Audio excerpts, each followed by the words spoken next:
ആരോഗ്യ വിദഗ്ധൻ doctor SS Lal കൂടി നമുക്കൊപ്പം ചേരുകയാണ്. ഡോക്ടർ SS ലാൽ, ഇവിടെ ഇപ്പോൾ KGM-CTA-ക്കും ഇപ്പോഴത്തെ നടപടികളിൽ വലിയ പ്രശ്നങ്ങളുണ്ട് എന്നാണ് ഞാൻ മനസ്സിലാക്കുന്നത്. ഈ അനുവാദമില്ലാതെ വാർത്താ സമ്മേളനം നടത്തിയ 2 ഡോക്ടർമാരുണ്ട്. ഒപ്പം തന്നെ അവരെ മുകളിൽ നിന്ന് നിയന്ത്രിച്ച ഡോക്ടറുണ്ട്. ഇപ്പോൾ വാട്സാപ്പ് ഗ്രൂപ്പിൽ നിന്ന് KGM-CTA അവരെ നീക്കി എന്നുള്ളത് ഉൾപ്പെടെയുള്ള വാർത്തകൾ വരുന്നുണ്ട്. ഡോക്ടർ ഹാരിസ് ചെയ്തത് പെരുമാറ്റച്ചട്ട ലംഘനമാണ്. അതേ ചട്ടലംഘനം നടത്തിയവർ അല്ലെങ്കിൽ അതിന് ചുക്കാൻ പിടിച്ചവർ പ്രൊമോട്ട് ചെയ്യപ്പെടുകയും ഹാരിസിനെ ഇപ്പോഴും സംശയ നിഴലിൽ നിർത്തുകയും ചെയ്യുകയാണോ? മുഖ്യമന്ത്രി ഇന്ന് ആഗോള ഭീമന്മാരുടെ പങ്കു പറ്റുന്ന ചിലരെക്കുറിച്ച് സൂചിപ്പിക്കുന്നു. അജണ്ടകളോട് പ്രവർത്തിച്ച് ആരോഗ്യമേഖലയെ തകർക്കുന്നവരെക്കുറിച്ച് ആരോഗ്യമന്ത്രി പറയുന്നു. ഒരു വിസിൽ ബ്ലോവറായ ഹാരിസിന് ഇനിയുള്ള അവസ്ഥ, അദ്ദേഹത്തിന്റെ ഭാവി, അത് സംബന്ധിച്ച് താങ്കൾക്ക് ആശങ്കയുണ്ടോ?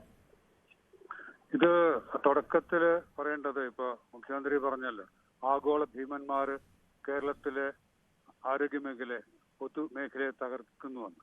അതിൽ 1-ാം നമ്പർ മുഖ്യമന്ത്രി തന്നെയാണ്. ഈ മെഡിക്കൽ കോളേജുകൾക്ക് കേരളത്തിലെ വിദഗ്ധ ഡോക്ടർമാർക്ക് നേരെ കൊഞ്ഞനം കുത്തിയിട്ടാണ് അദ്ദേഹം അമേരിക്കയിൽ പോയത്. അദ്ദേഹത്തിന് അമേരിക്കയിൽ പോകാനുള്ള അവകാശമുണ്ട്, വ്യക്തിപരമായിട്ടും പിന്നെ സർക്കാർ സൗകര്യങ്ങളുണ്ട്. പക്ഷേ കേരളത്തിലെ മെഡിക്കൽ കോളേജിൽ മുൻ മുഖ്യമന്ത്രിയായിരുന്ന ശ്രീ അച്യുതാനന്ദന് പോലും കിടത്താൻ പറ്റാത്ത പരുവാണെന്നും കൂടെ അദ്ദേഹം കാണിച്ചിട്ടാണ് പോയത്. അപ്പൊ അത് വ്യക്തിപരമായിട്ട് അവർക്ക് എവിടെ വേണമെങ്കിലും ചികിത്സകൾ എടുക്കാം.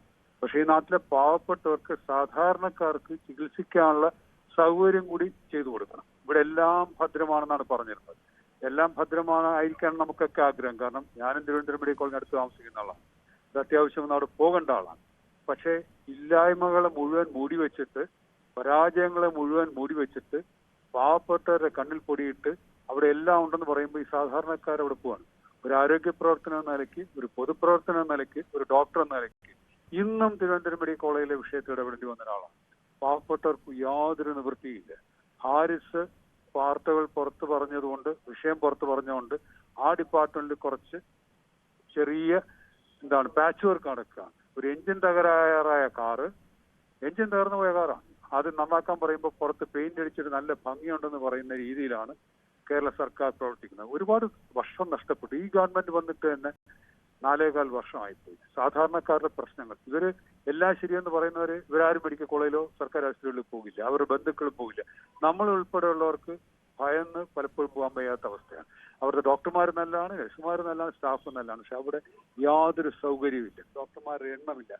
കാർഡിയോളജി, തിരുവനന്തപുരം മെഡിക്കൽ കോളേജ് കാർഡിയോളജിയിൽ ദിവസം 700 OP ആണ്. പേര് ചോദിക്കാൻ നേരം കിട്ടില്ല. 2 ഡോക്ടർമാർ 700 പേരെ നോക്കിയാൽ. അപ്പൊ ഇതാണ് ഇവിടുത്തെ യഥാർത്ഥ സ്ഥിതി. പിന്നെ ഈ ഹാരിസിന്റെ പ്രശ്നം, അത് വഷളാക്കിയത് സർക്കാരാണ്. സൂചി കൊണ്ടെടുക്കേണ്ടത് തൂമ്പ കൊണ്ട്, ഇപ്പൊ തൂമ്പ കൊണ്ടല്ല JCB കൊണ്ടൊന്നും എടുക്കേണ്ട അവസ്ഥയാക്കി കളഞ്ഞു. എന്തൊരു വൃത്തികേടാണ് കാണിച്ചത്. ഒരു മനുഷ്യനോട്, ഒരു സർക്കാർ ഉദ്യോഗസ്ഥനോട് ഗവൺമെന്റ് കാണിച്ച നീതികേടുകൾക്കാണ്, അതാണ് ചോദ്യം ചെയ്യപ്പെടേണ്ടത്. ഇതേ ഹാരിസ് അതിന്റെ തലയാഴ്ച രാഷ്ട്രീയ വിഷയം ഫേസ്ബുക്കിൽ ചർച്ച ചെയ്തിട്ടുണ്ട്. നിലമ്പൂരിൽ ധാർമ്മിക വിജയമോ മറ്റ് പലതരത്തിൽ രാഷ്ട്രീയ വിജയമോ ഒക്കെ ഇടതു മുന്നണിക്കാണെന്ന് അദ്ദേഹം പറഞ്ഞിട്ടുണ്ട്. അങ്ങനെയാണെങ്കിൽ അത് സർക്കാർ വിരുദ്ധമല്ലേ? സർക്കാർ ആ ചട്ടം ശരിയാണോ? അപ്പൊ സർക്കാരിനെ കൈയടിച്ചാൽ, പ്രശംസിച്ചാൽ നല്ല കാര്യം. സർക്കാരിന്റെ ഒരു പരാജയം ചൂണ്ടിക്കാണിച്ചാൽ അപകടം. ഇത് CPM ബന്ധമുള്ള ഡോക്ടറാണ്, ആലോചിച്ച് നോക്കണം. മറ്റൊരുത്തരായിരുന്നെങ്കിൽ ഇവർ എവിടെ എന്തെല്ലാം കേസിൽ പെടുത്തിക്കളഞ്ഞേനെ. ഒരുപാട് ഉദാഹരണങ്ങൾ അതിനുണ്ട്. ഒരുപാട് പേര് ഈ സർക്കാർ സർവീസ് വിടുന്നതും പ്രൈവറ്റിലേക്ക് പോയിക്കളെ രാജ്യം വിടുന്നത് ഈ സർക്കാരിന്റെ ക്രൂര നടപടികൾ കാരണം ഒരുപാട് ഉദാഹരണങ്ങളുണ്ട്. ഇഷ്ടപ്പെടാത്ത ഒന്നും മന്ത്രി പോലില്ല, മന്ത്രിയുടെ പേഴ്സണൽ സ്റ്റാഫൊക്കെയാണ് അവർ ട്രാൻസ്ഫർ ചെയ്ത് കളയുന്നത് എവിടേക്കെങ്കിലും ഒക്കെ. ഭയന്നാണ്. ഞാൻ അവിടേക്ക് അതുവഴി ഞാൻ എത്താൻ ആഗ്രഹിക്കുന്ന വിഷയം KGM-CTA ആണ്. KGM-CTA വലിയ മഹാരഥന്മാർ നയിച്ചിരുന്ന സംഘടനയാണ്. ഇപ്പോഴും അതിന്റെ തലപ്പത്തൊക്കെ ഉള്ളതുമൊക്കെ വളരെ പ്രഗത്ഭരായ ഡോക്ടർമാരാണ്. പക്ഷെ ആ സംഘടനയെ നിർവീര്യമാക്കി കളഞ്ഞു. അതിനകത്ത് ഗവൺമെന്റ് ഇടപെടലുണ്ട്. ഇപ്പൊ ഇന്ന് തുടങ്ങിയതല്ല, 2 ദിവസമായിട്ടല്ല, കുറെ ദിവസമായിട്ട് KGM-CTA അകത്തും തർക്കങ്ങളുണ്ട്. ഒരുപാട് അഭിമാനമുള്ള ഡോക്ടർമാരുണ്ട്, അഭിമാനത്തെ വ്രണപ്പെടുത്താൻ ആഗ്രഹിക്കാത്ത ഡോക്ടർമാരുണ്ട്. ഇതൊക്കെ വളരെ സമര പാരമ്പര്യമുള്ള സംഘടനയാണ്. സർക്കാരുകൾ പാർട്ടി നോക്കാതെ ഏത് സർക്കാർ തെറ്റായ നയങ്ങൾ സ്വീകരിച്ചാലും, പൊതുജനങ്ങൾക്ക് ദ്രോഹം ഉണ്ടാക്കുന്ന ഏത് നടപടി സ്വീകരിച്ചാലും അതിനെതിരെ ശക്തമായ പ്രതിഷേധങ്ങൾ നടത്തിയിട്ടുള്ള സംഘടനയാണ് KGM-CTA. അതിനകത്ത് ഒരുപാട് പേര് അസംതൃപ്തരാണ്. സർക്കാരിന്റെ തണലിൽ ചില സൗജന്യങ്ങൾ കിട്ടുന്നവരൊക്കെ ചിലപ്പോൾ അതിനകത്തൊക്കെ പെട്ടുപോയിട്ടാവും. അത് ഒരു സംഘടനയ്ക്ക് എന്നല്ല, ഒരു മെഡിക്കൽ പ്രൊഫഷണൽ കേരളത്തിൽ പൊതുജനാരോഗ്യത്തിന് പോലും അത് ദോഷമായിട്ട് വന്നിരിക്കുകയാണ്. പിന്നെ ഈ പ്രിൻസിപ്പലും സൂപ്രണ്ടും അവരൊക്കെ എനിക്കും വ്യക്തിപരമായിട്ട് അറിയുന്നവരാണ്, എന്റെ ജൂനിയറായിട്ട് പഠിച്ചിരുന്നവരാണ്. അവരിങ്ങനത്തെ മനുഷ്യരല്ലാന്ന് എനിക്ക് ഉറപ്പാണ്. അവർ ശാസ്ത്ര വിദഗ്ധരാണ്, സാങ്കേതിക വിദഗ്ധരാണ്. പക്ഷെ ഇവരെ കൊണ്ട് ചെയ്യിക്കുന്നത് രാഷ്ട്രീയമാണ്. ഇവിടുത്തെ ഭരണാധികാരികളാണ്, മന്ത്രി ആഫീസാണ് അവരെ കൊണ്ട് ചെയ്യിക്കുന്നത്. എനിക്ക് വിഷമമുണ്ട് അവർക്ക് ഈ ഒരു ഒരുപാട് പേര് ആക്ഷേപിക്കുന്ന ആ ലെവലിലേക്ക് ഇവിടുത്തെ പ്രിൻസിപ്പലും സൂപ്രണ്ടും DMA ഒക്കെ എത്തപ്പെടുന്നത് മനപ്രയാസമാണ്. എനിക്ക് വ്യക്തിപരമായിട്ട് അറിയാം, അവർ അങ്ങനത്തെ മനുഷ്യരല്ല. പക്ഷേ ഇവർക്ക് ഈ അധികാര സ്ഥാനങ്ങൾ എത്തിപ്പെടുമ്പോൾ ഇവരെ ഭയപ്പെടുത്തുകയാണ്. ഒരുപാട് സർക്കാർ ഇവിടെ ഭരിച്ചിട്ടുണ്ട്, വലിയ ശക്തന്മാരായ മുഖ്യമന്ത്രിമാർ ഭരിച്ചിട്ടുണ്ട്, ശക്തന്മാരായ ആരോഗ്യമന്ത്രിമാർ ഇവിടെ നേതൃത്വം നൽകി ആരോഗ്യവകുപ്പിനെ കൊണ്ടുപോയിട്ടുണ്ട്. അന്നൊന്നും ഇല്ലാത്തൊരു ഭീതി ഇവിടെ പറന്നിട്ടുണ്ട് ആരോഗ്യരംഗം മുഴുവൻ. അതുകൊണ്ടാണ് ഒരുപക്ഷെ ഇവരും നാണം കെട്ട രീതിയിൽ ഇവർക്കൊക്കെ പലപ്പോഴും സർക്കാരിന്റെ നടപടികൾ, ഡോക്ടർമാർക്ക് വരുന്ന നടപടികൾ ചെയ്യുന്നതായിട്ട് പൊതുജനത്തിന് മുന്നിൽ ധാരണ ഉണ്ടാക്കുന്നത്. വളരെ ദയനീയമാണ് ഈ അവസ്ഥ.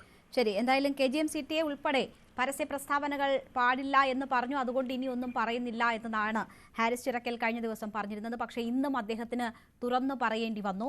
ഇന്ന് നമുക്കൊപ്പം ചർച്ചയിൽ ഒരു പ്രതിനിധി പങ്കെടുക്കും എന്ന് പറഞ്ഞിരുന്നതാണ്. പക്ഷേ അവസാന നിമിഷം ജോലി സംബന്ധമായ തിരക്കുകൾ കാരണം ഒഴിവാകുന്നു എന്നതാണ് പറഞ്ഞത്. ആ സംഘടനയ്ക്കുള്ളിൽ ചില ഭിന്നിപ്പുണ്ട്, തുറന്നു പറയാൻ ആഗ്രഹിക്കുന്നവർ ഇനിയുമുണ്ട്. പക്ഷേ അവരുടെ വായ ആരൊക്കെയോ മൂടിക്കെട്ടുന്നു എന്ന് വേണം മനസ്സിലാക്കാൻ.